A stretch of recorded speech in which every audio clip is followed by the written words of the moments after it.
Angela Yvonne Davis is an American political activist, scholar, and author. She emerged as a prominent civil rights and political activist in the 1960s as the leader of the Communist Party in the USA. She is currently in Ghana to participate in an African Women's Writers' Conference, the Yari Yari Ntoaso, where she spoke to TV Africa News on her perspectives on the liberation struggle on the continent.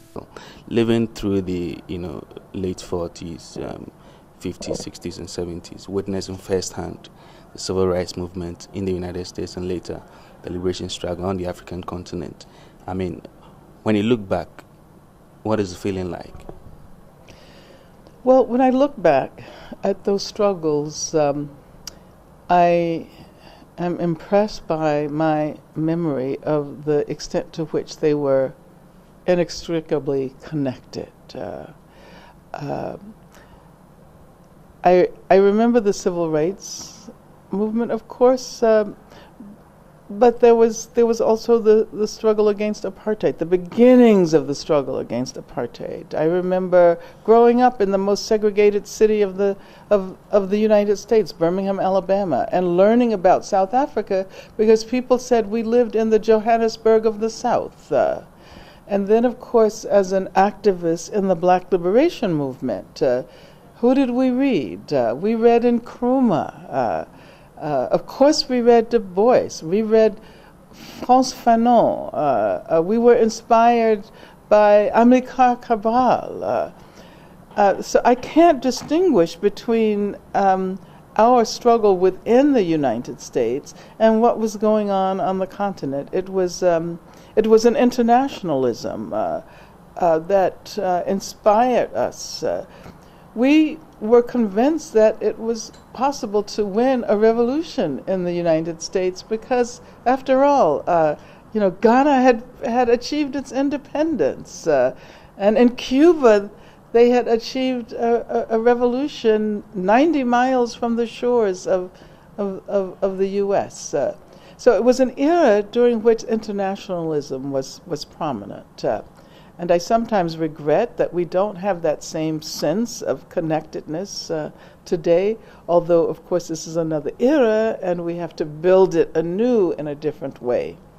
She commended Ghana for her contribution to the empowerment of black people and the continuing struggle for the emancipation of blacks in Africa and the diaspora. She recounted the support and efforts of Ghana during her trial in 1970 in the USA and the challenges she faced against the repressive state apparatus. The one major event in my life that in many ways shaped all of the last 40 years was the fact that I was arrested in 1970, falsely charged with murder, kidnapping, and conspiracy.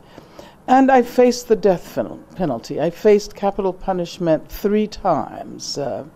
Had it not been for the fact that people all over the world, including on the continent of Africa, and especially many people here in Ghana, had it not been for the fact that they joined the international campaign for my freedom, I might be sitting in jail today. So I believe so strongly in the power of collective movements to achieve the impossible.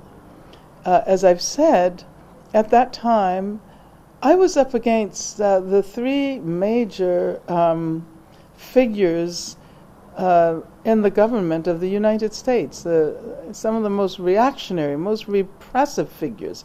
Richard Nixon was the president. Ronald Reagan was the governor. J. Edgar Hoover was the head of the FBI, and they were all determined to see me marched into the gas chamber.